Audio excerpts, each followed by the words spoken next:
이번에는 지난 시간에 이어서 돌림 힘을 배웠고요. 이번엔 그걸 이용해서 힘의 평형에 대해서 주로 다뤄보도록 하겠습니다. 일단 알아야 되는 건 이겁니다. 힘과 돌림 힘을 이용해서 얘가 평형 상태를 이루고 있을 때 어떻게 계산이 되는지에 대해서 중점적으로 공부해 보도록 하겠습니다. 일단 힘의 평형이 되었다라는 얘기는 물체가 정지해 있는 거죠. 움직이지 않고 정지해 있는 상태, 이 힘의 평형 상태라고 얘기를 할 수 있습니다. 근데 이렇게 평형 조건이 되려면, 얘가 균형을 유지하고 있으려면 두 가지 조건을 만족을 해야 돼요. 첫 번째가 힘의 평형이에요. 이 말은 뭐냐면 알짜 힘이 0이다 라는 얘기죠. 무슨 얘기냐, 여기서 물체가 이렇게 있는데 얘가 왼쪽에서 오른쪽으로 F라는 힘으로 밀고 있어요. F1으로. 그러면 얘는 자연스럽게 오른쪽으로 이동을 하겠죠. 근데 얘가 안 움직이네? 왜 안 움직이는가 봤더니 오른쪽에서 F2라는 힘으로 밀고 있어요. 그러면 F1하고 F2의 값이 어때야만 얘가 움직이지 않는 거냐면 0이 돼야만, 같아야만 움직이지 않는 게 되겠죠. 그걸 갖다 알짜 힘이 0이다 이렇게 얘기를 합니다. 근데 여태까지는 이렇게 하는 것만 다뤘는데 이런 물체가 있어요. 이런 물체가 있는데 이쪽으로 10N, 그 다음에 아래쪽에서 10N, 이렇게 밀면 어떤 일이 일어나냐면 얘가 이렇게 돌아가겠죠. 시계 방향으로. 그러면 정지한 게 아니네, 움직인 거잖아. 그래서 두 번째 조건이 필요한데 그게 뭐냐면 돌림 힘의 평형입니다. 돌림 힘의 합이 0이 돼야 돼요.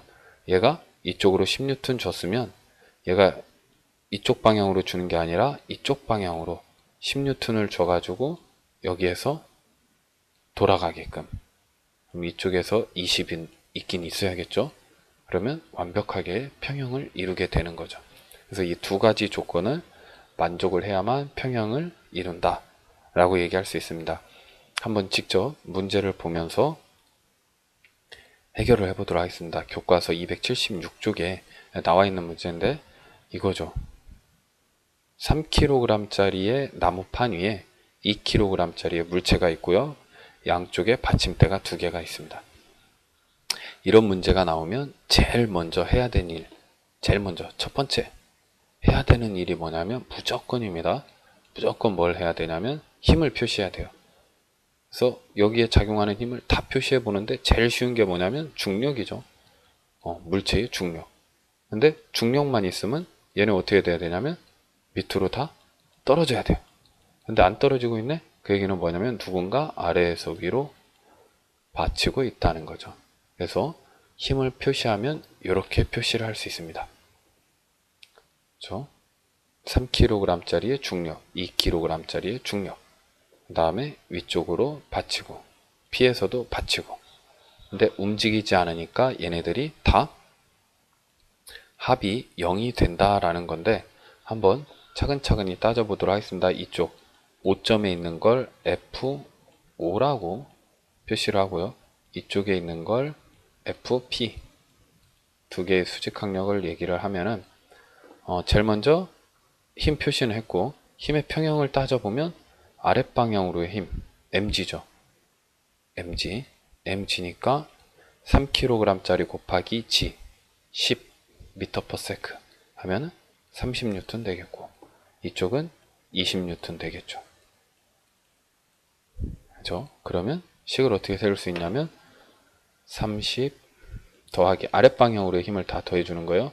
20은 F5 더하기 FP 되겠죠.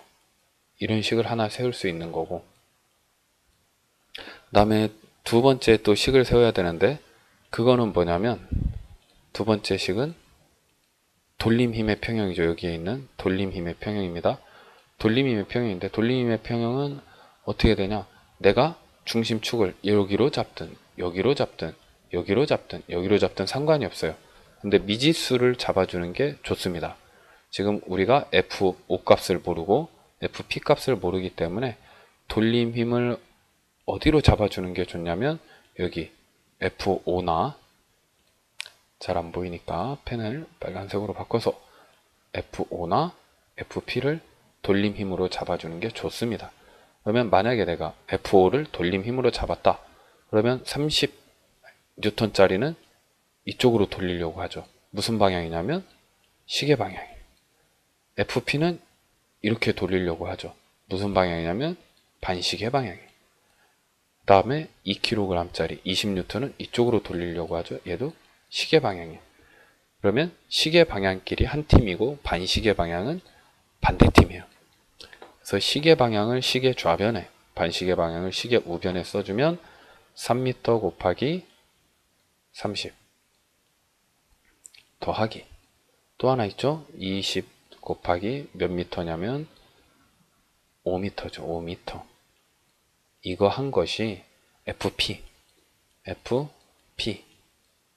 곱하기 거리가 얼마냐면 4m 되겠죠. 예, 이렇게 해서 FP 값을 구해줄 수가 있습니다. FP 값이 나오면 그 다음에 이 위에 시계다 집어넣어주면 FO 값도 금방 구할 수 있겠죠. 그러니까 제일 먼저 해야 될 일은 뭐냐? 힘을 표시합니다. 두 번째는 힘의 평형식을 적어주고 세 번째는 돌림 힘의 평형식을 적어줘서 문제를 풀면 됩니다. 아까 얘기했는데 돌림 힘 할 때는 축을 어디로 잡아도 상관이 없어요.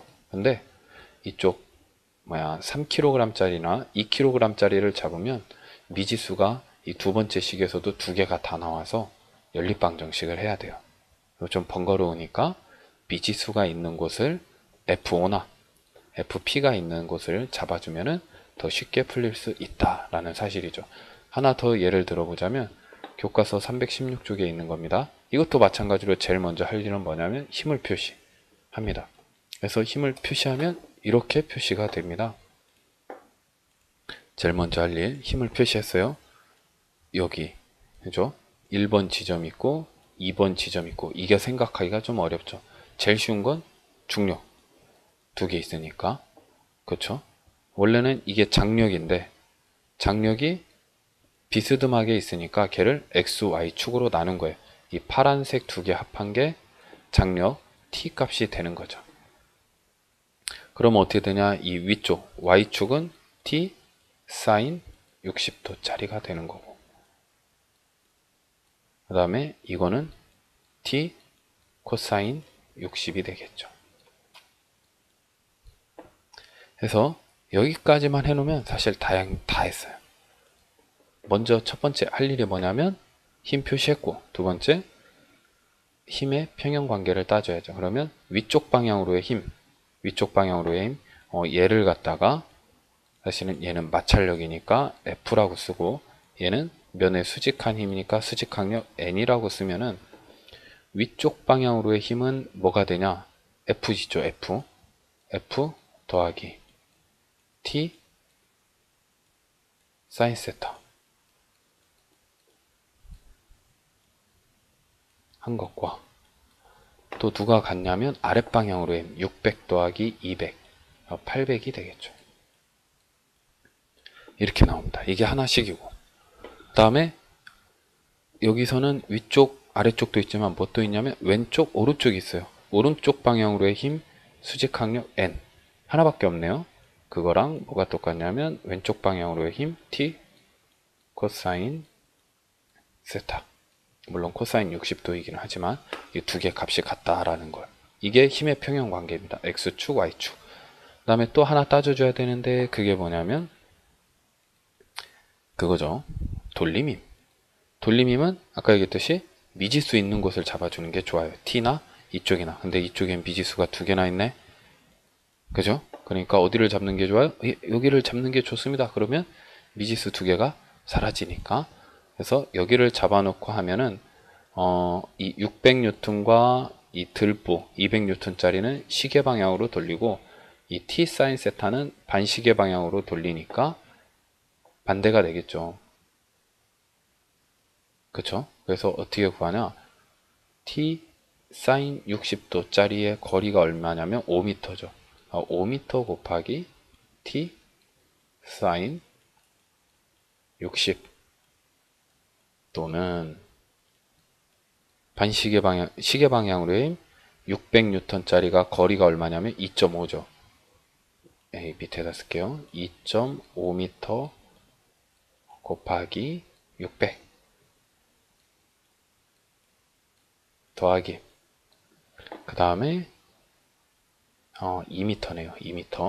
2m 곱하기 600 그 다음에 가운데 무게 중심에서 작용하니까 2.5m 곱하기 200 이렇게 밑에다 쓸게요. 플러스 2.5m 곱하기 200 이렇게 계산을 해주면 되겠습니다.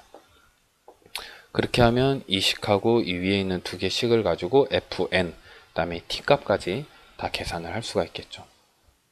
또 한 번 얘기하지만 제일 중요한 건 뭐냐면 힘을 제대로 표시하는 것, 두 번째는 힘의 평형 따져주는 것, 세 번째는 돌림 힘의 평형 따져주는 것. 그렇게 하면은 문제를 해결할 수 있습니다.